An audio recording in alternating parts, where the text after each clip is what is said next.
Hannibal Barca was a Carthaginian general and military commander, born in 247 BCE in Carthage, modern-day Tunisia.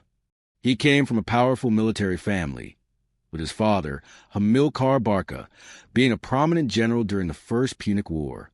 At a young age, Hannibal was exposed to hardships of warfare, and was said to have sworn an oath of eternal hatred against Rome after his father's defeat. Hannibal's early education and military training were influenced by his father's vision for Carthaginian dominance over the Mediterranean. In 221 BCE, after the death of his father, Hannibal took command of the Carthaginian forces in Spain. During his time there, he continued to expand Carthage's territory, leading numerous successful campaigns against the Iberian tribes. His most famous achievement during this period was the conquest of Saguntum, a Roman ally. This act set off the Second Punic War in 218 BCE, as Rome declared war on Carthage in response.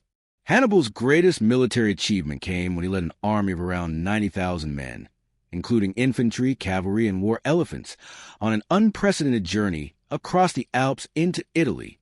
This bold strategy allowed him to bypass Roman defenses and strike directly at the heart of Italy, catching the Romans off guard.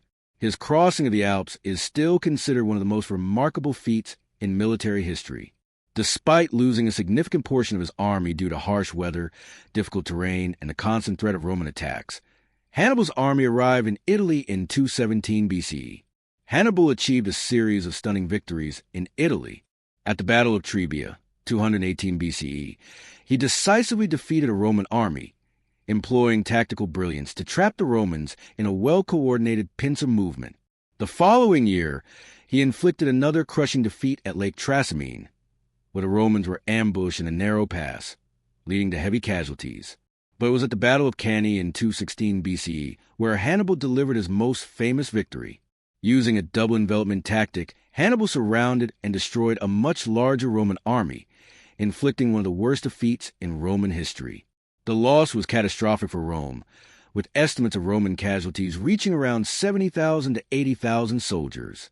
Despite his overwhelming victories, Hannibal faced significant challenges.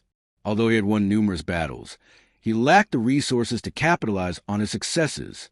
His army was constantly harassed by Roman forces, and he struggled to gain support from the Italian allies who had initially shown interest in joining his cause. Furthermore, Carthage failed to send him adequate reinforcements or supplies, forcing him to sustain his army through looting and scarce resources.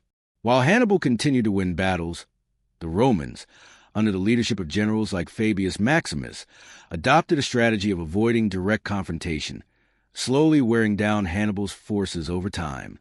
The war turned in favor of Rome after the arrival of Scipio Africanus, a young Roman general who took the fight to Carthage's territories in Spain and North Africa. Scipio's campaign in Spain severely weakened Carthage's position, forcing Hannibal to return to North Africa to defend the homeland. In 202 BCE, at the Battle of Zama, Hannibal faced Scipio in a decisive confrontation. Although Hannibal fought fiercely, he was ultimately defeated. The battle marked the end of the Second Punic War, and Carthage was forced to surrender, ceding its territories and paying heavy reparations to Rome. After the war, Hannibal's political career continued. He became a leading figure in Carthaginian politics, serving as a Suffete, chief magistrate, and working to reform Carthage's political and economic systems. His efforts to strengthen Carthage, however, made him enemies among the political elite. Eventually, Hannibal was forced into exile, and he sought refuge in various courts across the Mediterranean, including in the Kingdom of Bithynia in Asia Minor. Hannibal's final years were spent in exile, and he continued to be a thorn in Rome's side.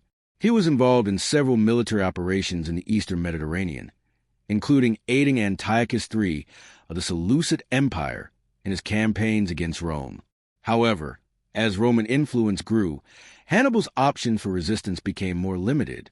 In 183 BCE, facing the threat of Roman capture, Hannibal took his own life by poisoning himself, thus ending the life of one of history's greatest military commanders. Hannibal's legacy is complex.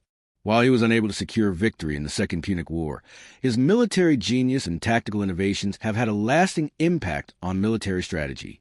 His campaigns are studied in military academies to this day, and his ability to adapt to ever-changing battlefield conditions remains a hallmark of his leadership. His hatred for Rome and his ability to nearly bring the empire to its knees make him one of the most iconic figures in ancient warfare. Despite his failure to defeat Rome, Hannibal is remembered as a symbol of resilience and brilliance. Hannibal's influence extended far beyond his lifetime, shaping both Roman and broader Mediterranean history. After his death, the Romans viewed him with a mix of admiration and fear, acknowledging his brilliance while recognizing the threat he had posed. The Roman historian Livy, as well as later scholars, would often examine his campaigns to understand the complexity of military strategy and the depth of his leadership. His tactics, especially his use of terrain, psychological warfare, and ability to manage a diverse and multi-ethnic army, have become lessons in both military theory and leadership. Though Carthage never recovered fully from the Punic Wars, Hannibal's memory remained a point of pride for the Carthaginian people for many years, though overshadowed by the eventual dominance of Rome. Over time, the memory of the conflict between Carthage and Rome would inspire a great deal of Roman propaganda that portrayed Hannibal not only as a military genius, but also as the ultimate nemesis of the Roman Republic. His reputation was used to motivate generations of Roman soldiers and later Roman emperors in their efforts to consolidate and expand Rome's power across the Mediterranean. In the centuries that followed, Hannibal's image was often romanticized and even mythologized. Some narratives painted him as a tragic hero, a general whose tactical brilliance was ultimately undermined by a lack of resources and political support from his home country. Others viewed him as a symbol of defiance against the seemingly inevitable rise of Rome, a reminder of a time when the Roman Empire was vulnerable and could have been brought to its knees. Throughout the Middle Ages and into the Renaissance, Hannibal was regarded as one of the great military leaders of antiquity. His name appeared frequently in literature, and his campaigns were still seen as exemplars of warfare. Renaissance military theorists, such as Niccolò Machiavelli, drew inspiration from his tactics, especially his use of deception and his careful, patient approach to warfare, which stood in stark contrast to the often brute-force tactics of the Romans. In modern times, Hannibal continues to be a figure of study and admiration. His crossing of the Alps, one of the most audacious military feats in history, has been depicted in films, books, and documentaries. His legacy is also explored in various military contexts, with many scholars regarding him as the epitome of the master tactician. His approach. Hannibal's life also sparked broader discussions about leadership, strategy, and the nature of conflict.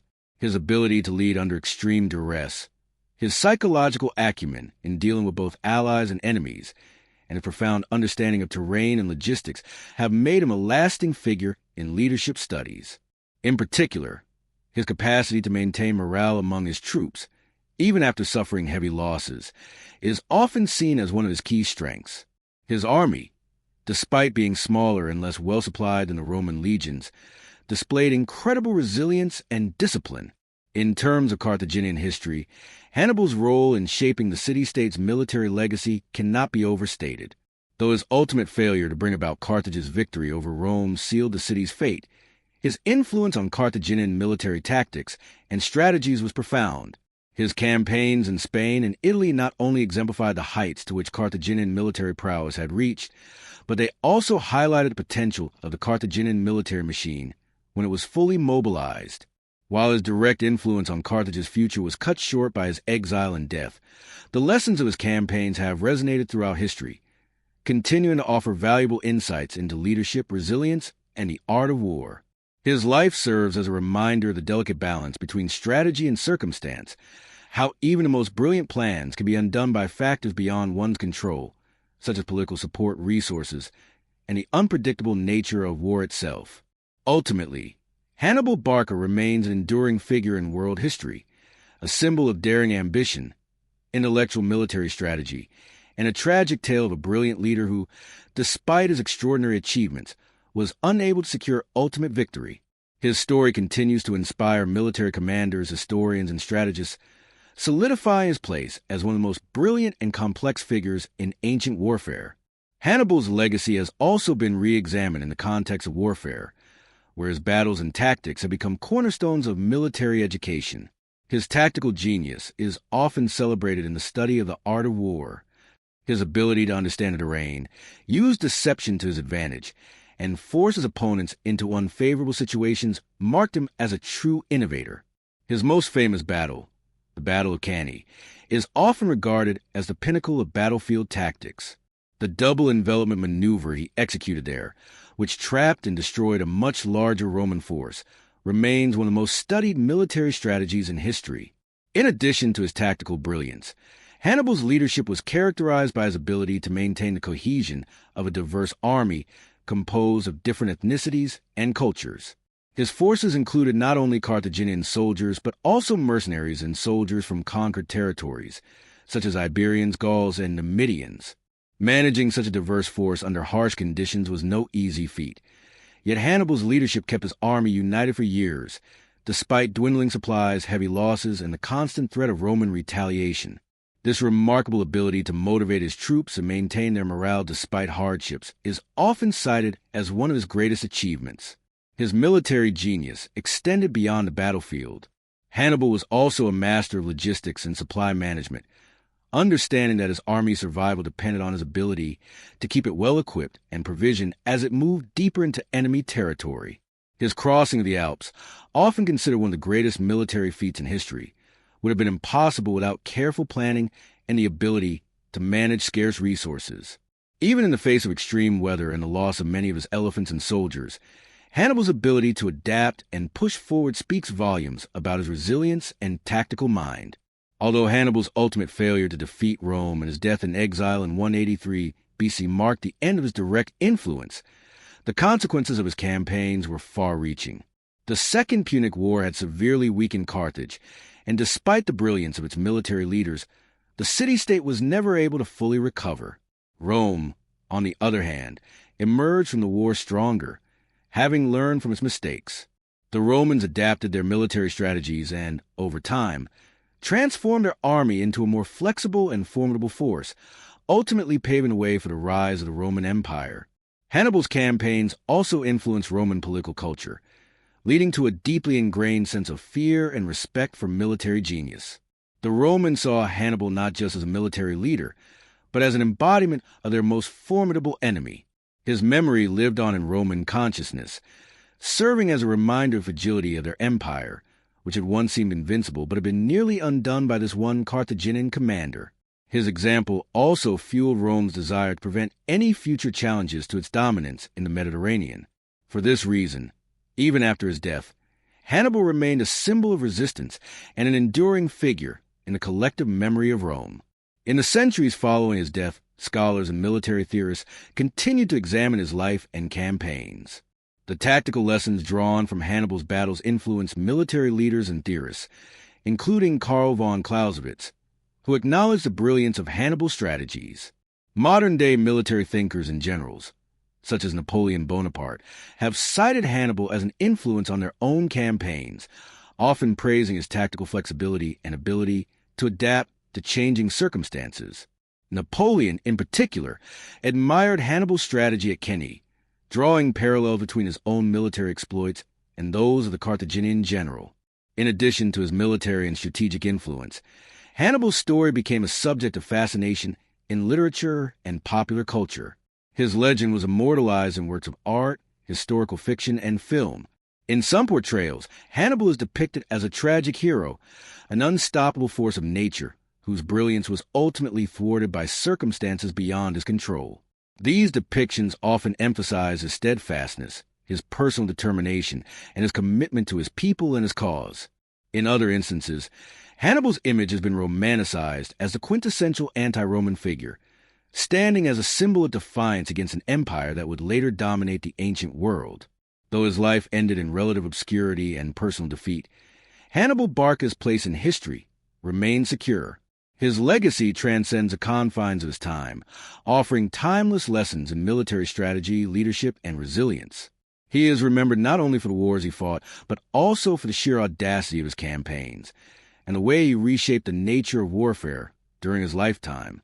Even as Rome eventually triumphed over Carthage, Hannibal's shadow lingered over the Mediterranean world, a constant reminder of the ever-present possibility that a brilliant leader could upend the balance of power in the ancient world. Hannibal's story continues to be told, interpreted, and reinterpreted. His life and battles, filled with triumphs, defeats, and an unwavering commitment to his cause, serve as a testament to the complexities of leadership, the unpredictability of war, and the eternal human struggle against the odds.